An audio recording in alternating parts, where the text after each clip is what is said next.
This, my friends, is Access Atlanta. It's a new podcast that shares the best things to do, see, eat, and experience.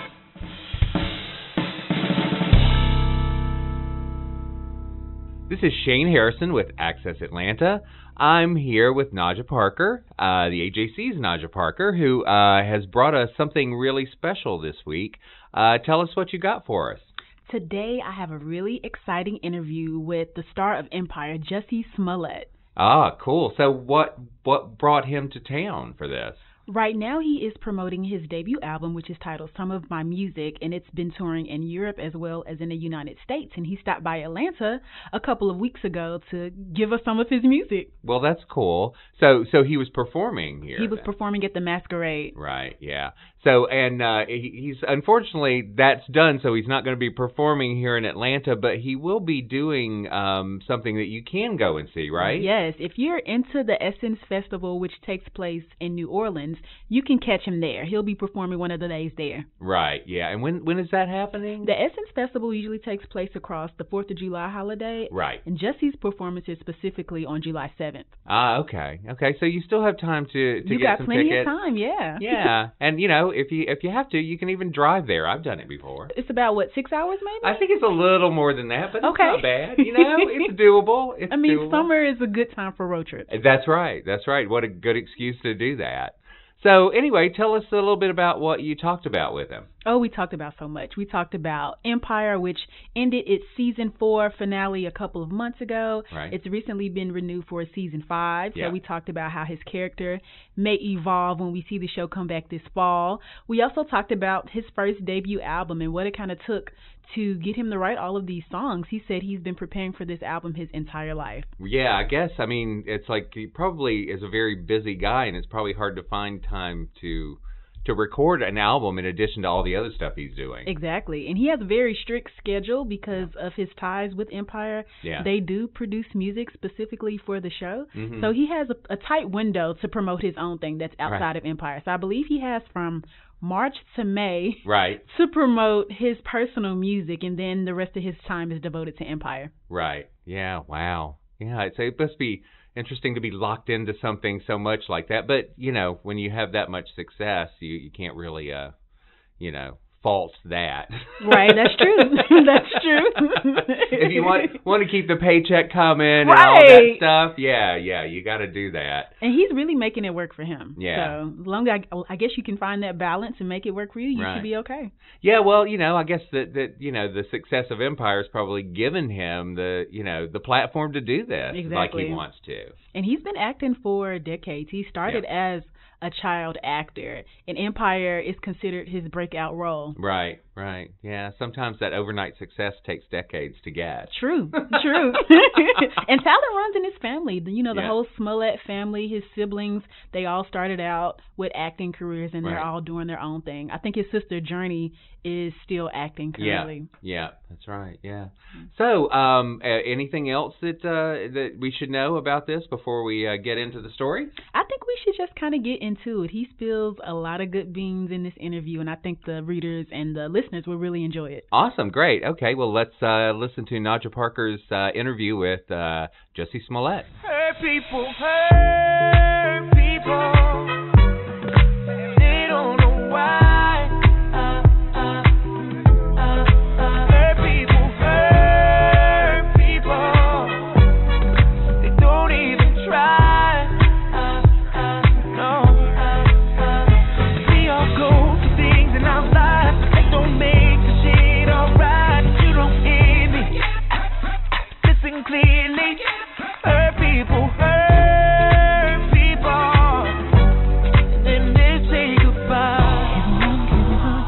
Hi everyone, my name is Najja Parker and I'm a reporter with the Atlanta Journal-Constitution, and today I have the pleasure of speaking with the multi-talented singer, songwriter, actor, director, Jussie Smollett. How are you today? How are you doing? I'm good. Good, really good. We are so happy to have you here in Atlanta for your tour. You have so much going on. What does it feel like to be in this moment right now? It feels amazing. It feels like freedom. I see what you did there. Yeah, and I feel like Atlanta is like my place that I always come and I just like recharge sometimes. I love Atlanta. It's just the people, I think I'm a Southern boy at heart because my mom's from New Orleans. Oh, nice. So yeah, I love Atlanta. So I'm so happy to be here with y'all. Yeah. Well, a lot of people know you from Empire, your role as Mr. Jamal Lyons, but you have been hustling for decades. Kind of just walk us through that journey from being a child actor with your siblings to getting to this very moment. God, I started when I was 4 years old. Wow. And, I got my SAG card in 1987. What? So here we are, all these years later. Started off as a kid model in New York and with my brother and sisters, and then 2 other siblings came along. Did commercials and then got into movies when we moved to LA from New York. Mighty Ducks and all of that stuff, and Queen, where I played Halle Berry and Danny Glover's son. And then we had our own show. And then I got out of acting for a while and really kind of honed my craft as a musician and songwriter and singer, and then got back into it. Did a film called The Skinny and some stints on like the Mindy Project, and then booked Empire. Nice. And now here I am getting to talk to y'all. Blessings. Yes. Blessings on blessings. Yeah, for sure. Absolutely. Yeah. Oh my God, I don't forget that at all. Yeah. I definitely know it's blessings for sure. How did you stay motivated? Because I know sometimes you might have been in limbo, waiting to hear a call back, or I was never waiting though. That's the thing. Like I think that's how I stayed out of limbo is in those moments of being depressed because you just feel like it's never going to happen, or just feeling like a loser in your soul. Like everyone's saying no. It's about creating your own yeses. Yeah. You know what I'm saying? And I feel like that's a large part of why I'm so proud of some of my music, the album that came out and the tour, is that it's all me and my team. There's no company behind us. There's my company. I own my masters 1,000%. Wow. And that's why I say that's why the first single was Freedom, is because the whole project is about freedom. Right. So I'm excited. So some of my favorite jams, because some of my music is a bop. Right? Thank you. I think it's a bop. It's a reflective bop, for sure. So some of my favorites are the Ha Ha I Love You. We doing that. The joint with Swiss Beats. We doing that. And then Hurt People. We doing that. So if you had to pick a few where you say, Jussie, you did that, what would be those songs? I don't know if I would say, Jussie, you did that. But my favorite songs are definitely Ha Ha I Love You. That song is really special to me.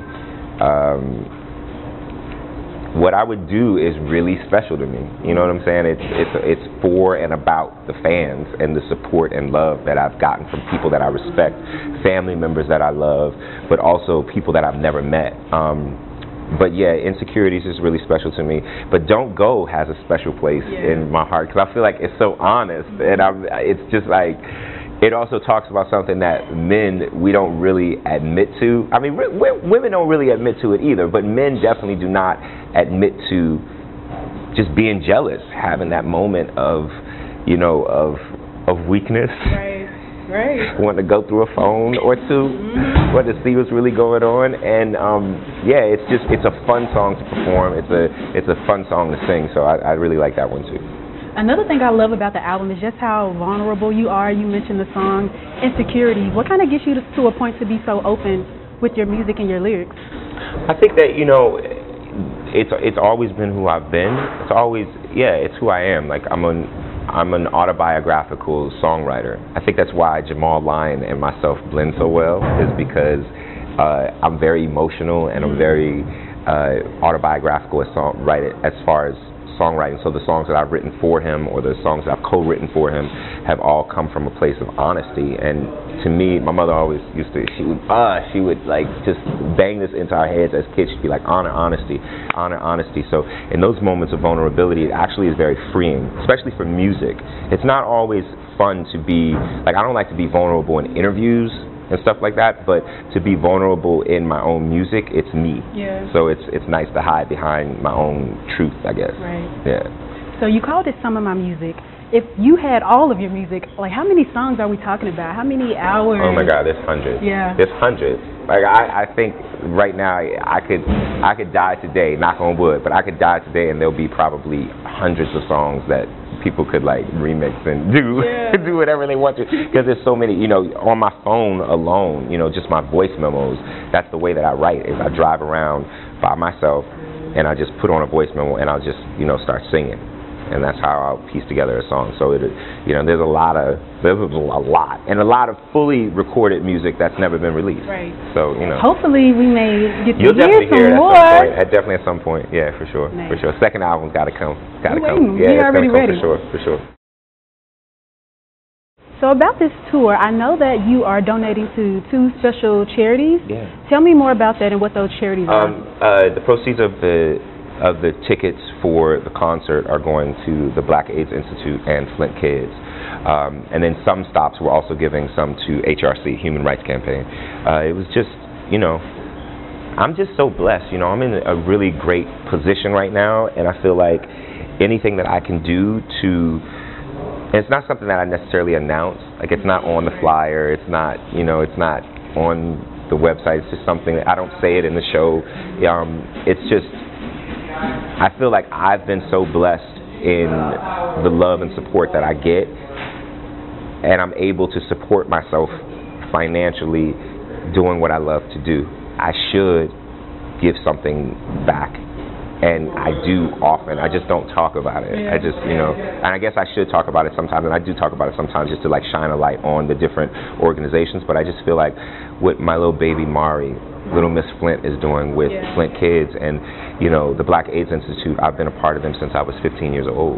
And I'm on the board of directors, so it just makes sense. And with every single tour that I do, I want to be able to, I'll make money off the songs. I'll make money off of merchandise. It's like, I don't need to. I feel like that's my tithes. You know what I'm saying? For like, some people give money to the church. I give money to organizations that I really care about, and it's always a percentage of what I have, because I feel like you can't keep all of this. You can't just hold it on for yourself. You have to give something back, or else it's like, what's all this for? Yeah. Like, just for me and mine, my blood family to, benefit off of. We all should. Right. So that's all. I love that. Yeah. I know activism kind of runs in your family. You have some ties to Angela Davis, Oh, I yeah. believe. Yeah. My What? mom That's crazy. Angela Davis was one of my mom's biggest mentors. I grew up around her. Like, it's just Angela Davis and all of my mentors growing up. My mother was very, very rooted, and still is very rooted in activism, in, our people, very, very much so. She met my dad in Oakland when they were up there, and she was the president of the Young Workers League. So it's just, it kind of, we don't really have a choice in being loving and doing something to give back. We just didn't have a choice. There were too many people around us, our elders, that would like yank us and be like, yo, do something, So that's all. Nice. I know when you were a little kid, you also looked up to somebody interesting, Kermit the Frog. Yeah. I forget where I said that recently, but I was like, when I was younger, people would be like, what do you want to be when you grow up? And I would say Michael Jackson or Kermit the Frog. So, I think I'm closer to Kermit the Frog. What is it about Kermit? What was the relationship? I think that the Kermit and Michael is that I identified with like their sensitivity. They were very sensitive. They were leaders of their crew. You know what I'm saying? And Kermit and Michael just seemed like they were full of love, and they were kind of the team captains that would be like, let's go, y'all, let's do it, let's make it right. And I always identified with that, and also again their sensitivity. And maybe sometimes people didn't understand their sensitivity, and I understood being misunderstood for my sensitivity. That makes sense. So, I think that's why it's so random. I never would have thought Kermit the Frog. Like in the same category. Right. But yeah, it was Michael and Kermit the Frog. Nice. Yeah, I'm not mad at that. High hopes. You know what I'm saying? Got to, yeah. I'm not mad at that at all. So let's switch gears a little bit back to Empire. We just finished season 4 finale, and Jamal, is deciding he wants to exit the spotlight. If you had it your way, what would Jamal be doing in season 5, or do you already know that? I already know, so I don't want to say because I don't want, number one, I don't want my bosses to hear me telling the storyline and fire me. But I don't want that. Next thing you know, like first episode back, Jamal died. No, I can't have it. Jamal was the one. He came up and saved Hakeem and Tiana, and Jamal's dead. No, but I also want the storyline to still happen. So I'm just, it's really, they're shaking things up. in a really special way, and I think that it's kind of a reset for us, and it's really, you know, you can't do the same thing for 4 seasons, so we're shaking it up in such a huge way for season 5. So I'm excited. I haven't started yet. I haven't seen a script or a word, a line written, but from what they say, it's good. And Father Lee is back, and Lee is really back. I've been knocking on his door, calling and being like, hello, where are you? Hello, we need you. But he's back, so it's going to be exciting. And you'll be back as a director. I'll be back as a director. I'm definitely directing more in season 5 for sure. Nice. Because the episode you directed in season 4 was with Miss Alfre Woodard, right? Yes. What? It was 4 years to the day. I only recently started telling the story. When I went on my very first audition for Empire, that morning I had breakfast with Alfre. She's like one of my godmothers. I've known her since I was 15. I've known like most of the really important people in my life since I was 15. She just sat there and she prayed with me. And she was like, this is yours. I feel it. And I went, and 4 years to the day that I booked Empire, I was directing Alfre in Empire. Nice. So not too bad. Full circle. Not too bad. So full circle. Full circle. And before I let you go, you're in Atlanta, and I know you mentioned how much you love it. What are some of your favorite things to do while you are here? Do you have a favorite restaurant? I mean, it used to be the Waffle House, but now I can't go there. You know. Like, I'm sorry. can't even go there. Like, not even for a second. So now I gotta find a new place. Yeah. I can't go to Chick-fil-A. Can't go no damn where. I'm sorry. Gotta hate everybody because everybody's so damn hateful. You guess you gotta cook at home, huh? Just gotta take your ass home, go to your auntie's house, and cook. Yeah. Get some collard greens and cook. Now, can you throw down in with the collard greens? Oh yes. Let me find out. With the cornbread tonight? My mama from the 7th Ward. Girl, please. Please, yeah, we just released our own cookbook, The Family Table, and it's got all those stuff. It's funny you say cornbread, because we got our special cornbread and our gumbo and you know, macaroni and cheese. Amen. And you know, it's the real deal. We don't play around. Not in the 7th Ward. We don't play around. We don't play around. But yeah, I'm going to go try out, while I'm here though, I'm going to try out Old Lady Gang. Okay, nice. And I'm just praying. I just want to see Candy's mama. Just want to see Mama Joyce or one of her aunties just come out and be like, just come out and just disrespect me, please. I want that. Like, they should sell. You should have to pay extra at Old Lady Gang for them to come out and just disrespect you. Wow. Come out, call me a loser, call me a user. Do what you want with me. And that'll be like Joyce. your perfect experience. That'll be the Atlanta experience. Amen. You can't go to Atlanta without being disrespected by Mama Joyce. That's what it should be. You should be. Go to Atlanta, be disrespected by Mama Joyce, and go and get some, I don't know, You know what? Should go to Gladys. Does Gladys Knight still have her? You know, I don't think that's no longer around. It's no longer around. Love you, Miss Gladys. Never mind. Never mind. Well, is there anything else you'd like to let us know about? No, y'all coming to the show? Up? We do have tickets to the show. Good. We do have tickets to the As show. long as y'all are coming, you'll enjoy it. It's really the whole set. Even Victory Boyd, who is Jay-Z and Rock Nation's new artist, June's Diary, who to me is like the second coming of En Vogue. Wow. It's all like, we should all have been like 90s R&B soul singers. You just but 2 decades behind. Yeah, 2 decades. I was born 15 years too late. Wow. I was supposed to be like Rome. I was supposed to be like Kate. Yeah. You know what I'm saying? I was supposed to be singing in a group like H-Town. But, you know, here we are, and it's going to be a good vibe. Yeah. Good vibes for sure. It's going to feel like prom for y'all. Ooh, come on, yeah, it's going to be fun. Well, we appreciate your time. Thank you. Thank you so much. Thank you so much. Thank you. Let's see what's happening in and around Atlanta over the next 10 days. Presented on the High Museum's outdoor Sifley Piazza, Sonic Playground is an installation of sound sculptures by internationally renowned designer Yuri Suzuki. It features ingenious, colorful sculptures that modify and transmit sound in unusual, engaging, and playful ways. The installation is part of the High Museum's multi-year initiative to populate its outdoor space with commissions that offer participatory art experiences.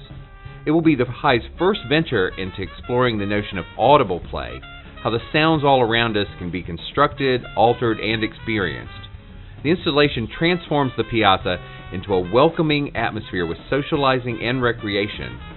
Where the installation lives, it will also serve as a stage for performances and art-making activities that the High will co-organize with local arts organizations. Sonic Playground is on view now and continues through October 7th. Tickets for the High Museum are $14.50, and remember that the museum is closed on Mondays. Get tickets and more info at high.org. Cats are the stars in both the digital realm and in many of our homes. Now they're also the stars of a new exhibition at the Michael C. Carlos Museum at Emory University. Divine Felines, Cats of Ancient Egypt, offers insight into the daily lives and rituals of Egyptians through their surprising relationships to cats, demonstrating that the ancient Egyptians were just as obsessed with these creatures as we are today. The show comes to us from the Brooklyn Museum and takes a look at how the Egyptians mummified cats, commemorated them in jewelry and furniture, and saw them as reflections of the divine here on Earth. Felines' endurance, hunting skill, and idiosyncratic personalities reflected godlike traits to the ancient Egyptians. The Carlos Museum, which has an extensive collection of Egyptian artifacts, has supplemented the Brooklyn Museum show with pieces of its own. The show is up now and runs through November 11th. Like the High Museum, Carlos is closed on Mondays. Tickets are $8, $6 for students, senior citizens, and ages 6 to 17, and free for ages 5 and younger. For more info on the show and to see what else is on at the museum, head to carlos.emory.edu. A few years ago, we recommended a Jill Scott show as the perfect first date concert, and that still stands. The classy yet sensual R&B of Scott will conjure up the perfect mood for debut dating bliss. Who could resist someone with the good taste to take them to a Jill Scott show? Scott is a perennial favorite here in Atlanta, and her most recent appearance was at the One Music Festival last fall. This time, the singer, songwriter, actress, and poet is definitely the main event at the Fox Theater. She'll be performing on Saturday, July 7th at 8 p.m., and those tickets are $45.50 to $150. Head to foxtheater.org to get tickets and more info. Based on Alice Walker's Pulitzer Prize-winning 1982 book, The Color Purple tells the story of a teenage girl named Celie and her sister Nettie. When Celie's father sells her to a widowed sharecropper, the girls are separated. The book follows their journey over 40 years and charts Celie's journey as her irrepressible spirit guides her from life with an abusive husband to triumph as a business owner. The Color Purple was adapted into a film in 1985 and later into a Broadway musical. That musical began life at the Alliance Theater in 2004 and went on to a successful Broadway run 2 years later. A 2015 revival on Broadway was a stripped-down version that moves the story along more quickly.